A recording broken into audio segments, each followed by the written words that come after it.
Welcome to another episode of my podcast. That's fine with me. Today we're going to be talking about Met Gala 2025. If you're interested how I got this makeup look, it's from Zoe Kin. You can check this out in my previous tutorial, but let's talk about 2025 Met Gala.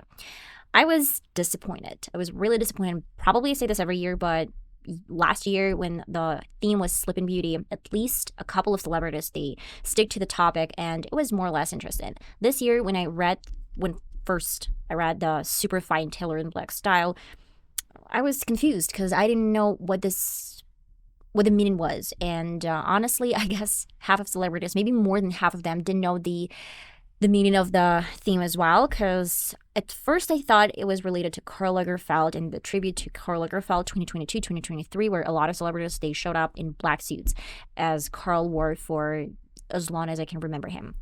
But then later I was studying the theme and diving deeper in the roots of the topic, and then I realized that this could have been so much better. That could have been performed so much better, especially from men's side. I would say a lot of guys, they again showed up in some boring suits, black and white, especially a lot of them, they showed up in black and white. Nick Jonas, he was looking as a Spanish corrido, with wolves, working with wolves. I don't remember how they're called. And a lot of them were not really cool. What it is, black style and superfine tailoring black style. The theme was inspired by Monica Millers, and she published a book in 2009. The name of the book is Slaves of Fashion, and let me read the description. Black Dandyism and the Styling of Black Diasporic Identity. What it actually means, well, first and foremost, she's a professor at Columbia University, and she is studying African roots, and she is a chair of Africa Studies. And dandyism is a polished style, or it's a way of grooming. It is a way of refined outfits, and it can be associated with the aristocracy of, I guess, 20th century. It gained popularity during this 20th century in 1920s, and especially gained popularity among Black community, which is really interesting because the style is colorful. It's full of different details. It's a small pin. It is a handkerchief that is a little bit different color, or it's similar socks, or the socks are absolutely different with the ornament, or you have a lot of colorful flowers on your scarf, and the hat is different, and then you're smoking something at the same time. And this is a combination of Black community, I guess, style, the way they reflected their style in their clothes, and at the same time they wanted to be really similar to aristocracy. And this collided into one of the most beautiful, from my point of view, styles in fashion that is called dandyism. I wanted to talk about dandyism before I started diving in this podcast, because I think it is important to understand that a lot of tribes in Africa, they care about style. This is a way of living. This is a way of style. This is just, it's their part of life. And when I saw a couple of weeks ago a program about Africa and their tribes, and they were talking about their style of the whole village, they have no food, or they have less access to food than the average world, I would say, and the poverty is crazy. But at the same time, they would wear hats, real, winter hats, if it's cool and it's pretty and it's in style. They would go with the dandyism in different suits and with pins and handkerchiefs. It looked super pretty. These people have no money, and the thought they put in their styling and in their clothes is incredible. And I expected something not less than that, but more, because it's Met Gala and people are paying a lot of money to get there. So to get there, it's just for PR move, basically. But at the same time, this is a festival of beautiful clothes, and they tribute to, I guess, some designers, and a lot of designers are actually showing their work. So when I saw a lot of celebrities showing up in black suits, black and white suits, I mean, I don't have anything against it if it's still, in a really beautiful shape, or the style of the suit is incredible. But I was expecting men to be even brighter than women, because dandyism, in my opinion, is more for men. It's like man fashion than it's women fashion. But it's up to you guys. Whatever you think is just, I know that it is a podcast, but I will try to find some photos and show you on screens what is dandyism in Africa and what was dandyism for Met Gala 2025. That is the main reason why I was extremely disappointed. Of course, I liked some looks, and they were not really bad, but the overall was crazy weird. So let's talk about Anna Wintour real quick. She is an editor-in-chief from 1988 for quite a long period of time. She's been an editor-in-chief for, I guess, almost 30 years. And a lot of people are calling her despotic, and they're calling her very influential. She is the board member of Art Museum in New York, and Met Gala is basically Vogue's main event that a lot of celebrities are waiting for. But at the same time, I would say that editor-in-chief such as Anna Wintour is coming up with different ideas for the future themes of Met Gala, and it is extremely important. But if Anna Wintour disapproves someone or has beef with someone, make sure that you're not going to be present at Met Gala anytime soon, such as Donald Trump or Tim Gunn. One of my favorite things that I showed when I was looking for some information about Anna Wintour and Tim Gunn, that Tim Gunn once mentioned Anna Wintour, and someone asked him what was his favorite thing about fashion industry and this business, and he said when he saw a couple of securities, they were escorting Anna Wintour from fashion show. I don't know for what, but they have ultimate beef with Tim Gunn. The funniest part was that, hell broke loose. A lot of people are afraid of Anna Wintour, and they're afraid of her influence. I would say when you watched, maybe some of you watched, Devil Wears Prada, do you remember Indy? Indy, if I'm mistaken, her name was Indy, her assistant. And allegedly, Anna Wintour was a prototype for the film. And when Indy tried to warn, let's call her Anna Wintour, that she's going to be fired, she said, I have a list of people, designers and models and people that actually owe me a career, and that's why if I go, they will go with me. And they signed paper that they're gonna leave the magazine with me if I leave and if I go. I would say it's probably maybe partially true or 100% true, because they inflicted the episode in the film not for no reason. I guess it's for a reason why they actually show this in the film. And it's pretty smart if she did so. That is the main reason why she's still there. She's still an editor-in-chief, and she's almost 80. I guess she's almost 80, but I'm not really sure. Let's real quick talk about Met Gala ball and the amount of money that you should actually pay to get there. Not only to get invitations is really hard for a celebrity, but at the same time, it is incredibly hard to get there because you have to pay $75,000 for a ticket. And this year, 2025, they broke the record. First time in 77, I guess, years. They raised $31 million in one night, which is crazy because a lot of charities, they can get this amount of money in the entire life. And I would say while the charity, I guess, events are living and breathing, but for Met Gala, it's easy peasy. They get this amount of money every single year.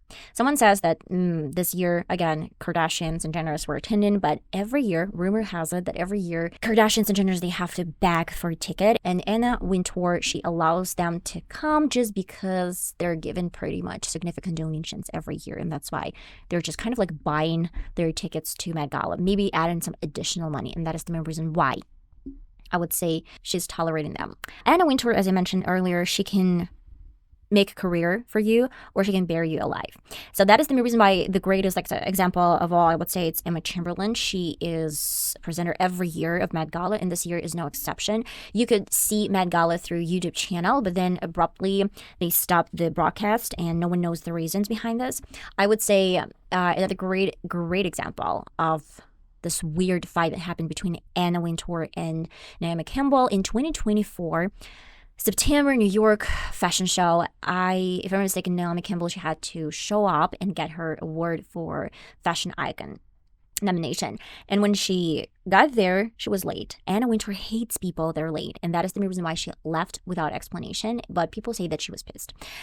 They had no public fight whatsoever, but when Naomi got her award from editor-in-chief of Harper Bazaar, she said something like, the idea that I should have gotten this award from that lady, I don't care, maybe like I like this lady more, something weird. I mean, Naomi Campbell, she always with a temper, and she always had some anger issues, and she always had some beef with other models as well as Tyra Banks.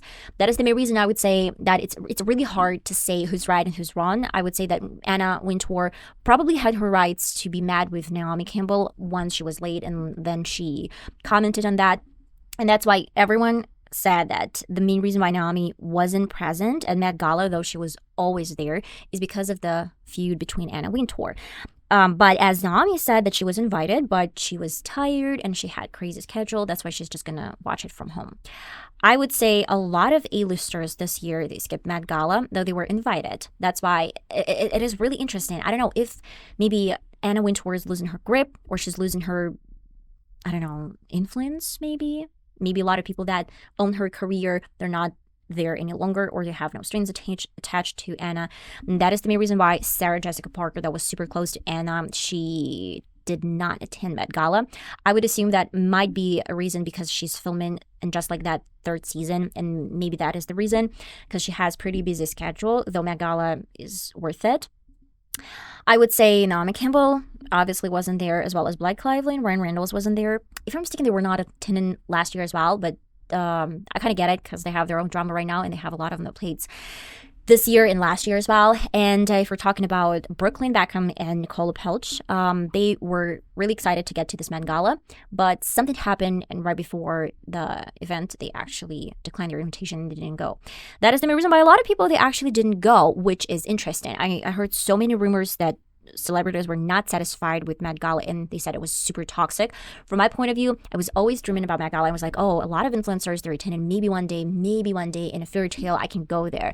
But right now, each year I see just, Vanity Fair. It's the same thing. It's sort of Vanity Fair. People that are showing their costumes and they're showing their designs, but the economy is crazy everywhere, all over the world. It's not only in the United States. People are struggling. And this feast of just a museum, 31 million for a museum. Are you freaking crazy?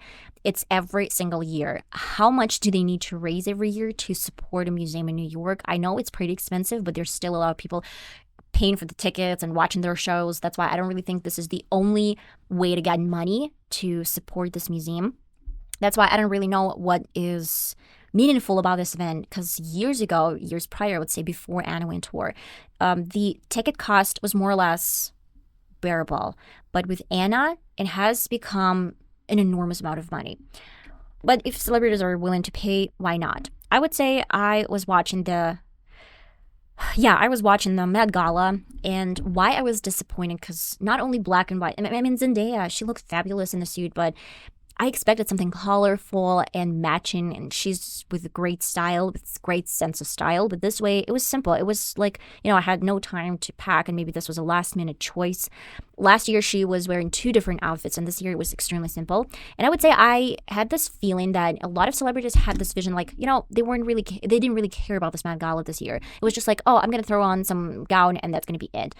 I would say Shakira, she didn't impress me. Yeah, she had a beautiful gown, was pink color, but at the same time, I don't know, how is that related to the theme? As well as Anna Wintour herself, I mean, how is that related to the theme? It's not tailored, it's not African style. I mean, just like it is extremely weird that you have a dress code, but at the same time, you're kind of like ruining your own dress code. As well as Donatella Versace, she was wearing some gown, and a lot of those celebrities that were wearing gowns, it's definitely not on theme of 2025 Met Gala, and especially in Dandyism. I would say I was shocked to see Madonna and Met Gala and Whoopi Goldberg. Yeah, I was extremely like, what? Then Pamela Anderson, as well as Halle Berry. She wasn't attending for quite a long period of time. And Mindy Kaling. I love Mindy Kaling, and I think she wore really beautiful kind of gown, but at the same time, it looked like a suit. And it was beautiful. Honestly, I liked the style. It wasn't the best, I'd say, of all, and it wasn't the winner for me, but at the same time, it was really, really pretty. I would say I was extremely disappointed with Hailey Bieber. She wore just a jacket with weird shoes. I would say Sophia Carpenter, she wore pretty much similar outfit as she does every single time while she's on her concert. I mean, it was pretty much okay, but I don't know, similar outfit as she does every single time. Dua Lipa was horrible. I hated every single part of her outfit and her look. It was extremely weird. Sydney Sweeney, she wore a dress, which was just a regular, Oscar red carpet dress, not related to the topic, as well as Shakira, I mentioned this earlier, and many, many more. I would say one of my favorite outfits of 2025 that I actually loved and I screenshot it, I would say this was Zoe Saldana. I loved it, though it was black and white, but it had a lot of details like buttons, as well as a bow on the back of the dress, as well as it was super tailored, and it was very, very beautiful. I loved it so much. I guess this is a winner for me, though it's black and white. I would say Joey King wore a suit really well. It was great. It had a lot of details and had a lot of, a handkerchief here, a handkerchief there, then a belt. Then she wore really beautiful with a pattern shirt on top with a green jacket, and the whole suit was decorated with more details. I loved it. This is on theme. This is actually great, and this is a real Dandyism. I would say if we're talking about Rihanna, yeah, definitely Rihanna she rocked the style, especially being pregnant. She rocked it, and I loved her outfit. I would say I actually liked Jodie Turner-Smith.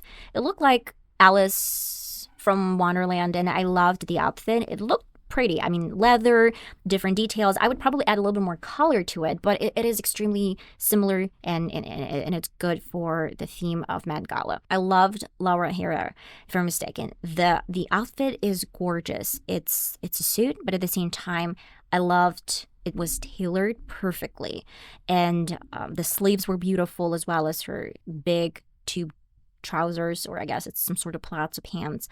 That was amazing. I loved it so much. As well as, I would say, another great look, Janelle Mona, I guess. And that was interesting. I mean, it looked like a suit, but on top of some other outfit. It was interesting. I can't say it was a winner for me, but it was interesting. As well as Coco Jones, pretty. Loved the outfit. A little bit boring, but it's more like aristocracy style.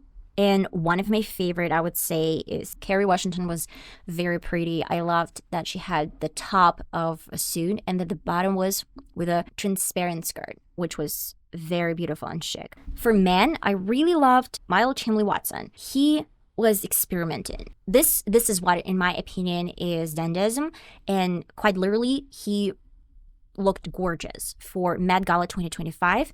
He was one of my favorite, I'd say. Out of all men, he understood this pretty well. And I really liked Iman Hammam, if I'm not mistaken. Guys, I'm so sorry for mispronouncing. I've never seen some of the celebrities before in my entire life. That is the reason why I don't really know how to call them. But she was fabulous. I loved her shoes, especially the shoes looked like horse shoes, I would say. But it was incredible. One of my least favorite was Caleb McLaughlin. I hated his gloves. It looked like he was about to wash the toilet with his gloves.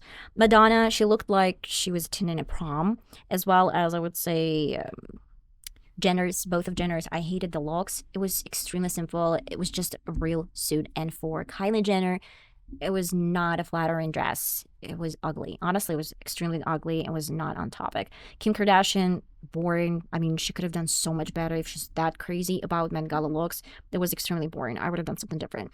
I don't really know about Mahaila, I guess. Mahaila dress, because the top is crazy, the bottom is crazy, but overall it wasn't maybe that bad. I don't know.